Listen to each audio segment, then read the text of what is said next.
Julie Gunlock of the Independent Women's Forum. How are you? I'm so glad to see you. Doing good. It's good to see you, too. All right, so listen, a lot of stuff to talk about. We could talk about Michelle Obama's school lunch program. There's still a lot of pushback there. But we were talking just a minute or two ago about this piece at the Federalist yesterday on the rising cost of food and how really nobody's talking about this. Right. Well, a lot of people care.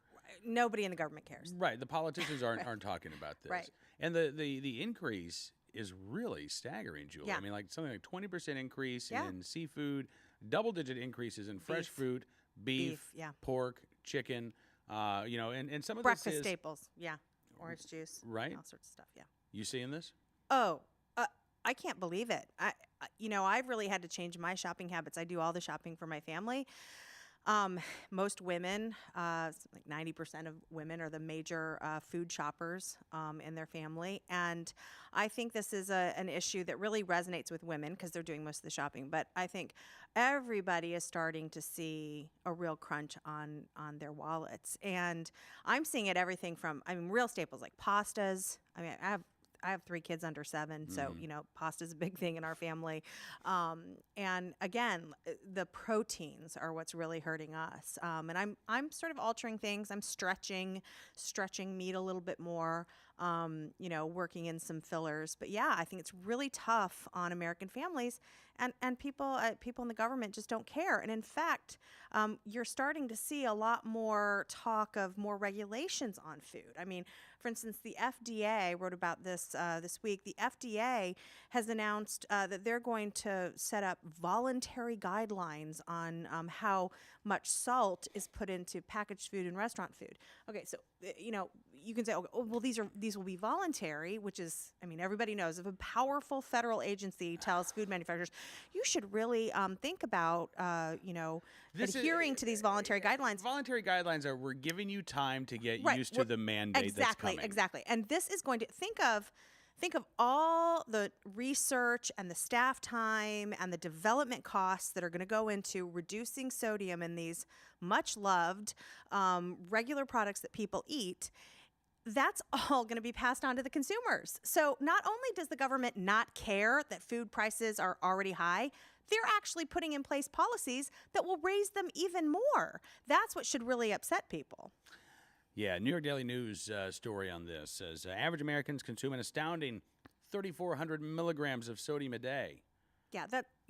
It's about 33% more than the federal government's recommended intake, more than 50% higher than the American Heart Association's suggested figure. But there's been a lot of studies on sodium content, the amount of sodium that people are eating nowadays, and the latest studies on this say that the government recommendations are far below what's safe and what's even realistic. When this new study out of Copenhagen said that when they looked at the average, that sort of 3,400 figure, average intake of sodium, and when people went above that or below that, the mortality risk was higher.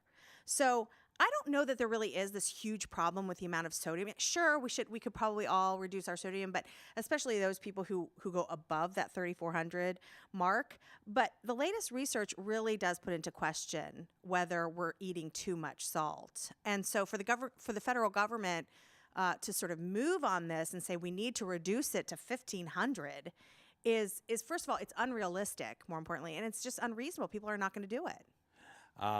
Here's a quote by the New York Daily News. Adjunct professor of nutrition at New York University, Lisa Young, said, well, if one company doesn't lower it, then another won't.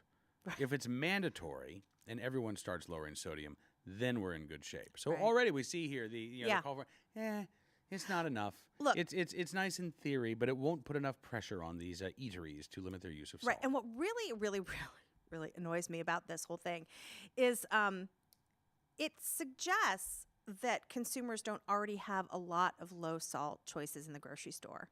I do all the shopping for my family, and actually when I was pregnant, I had to go on a low salt diet, and I had really no problem at all finding no salt and low salt and reduced salt items in the grocery store. The idea that the government thinks it needs to come in and do this when consumers already have a variety of choices is really astounding. Oh, What? but Julie, you and I know it's not about choice. In I fact, know. I mean, it is about choice. No, you're right. They don't like the fact that Right. there are choices out there that have Right. salt levels that they would consider unacceptable. So they want to remove those choices from the marketplace, literally from the marketplace, from the grocery store. Yeah. You know, again, choice. That's only good in some areas, I guess, and Yeah. for some people. But you know, I mean, there's a real mindset out there that Americans can't Right. control themselves. I mean, you know, I'm sure there are people right there who are saying, "God, Cam's a little pudgy." You know, look at him talk about salt intake. You know, Cam, maybe you could lay off the salt. Maybe you could lay off the sugar.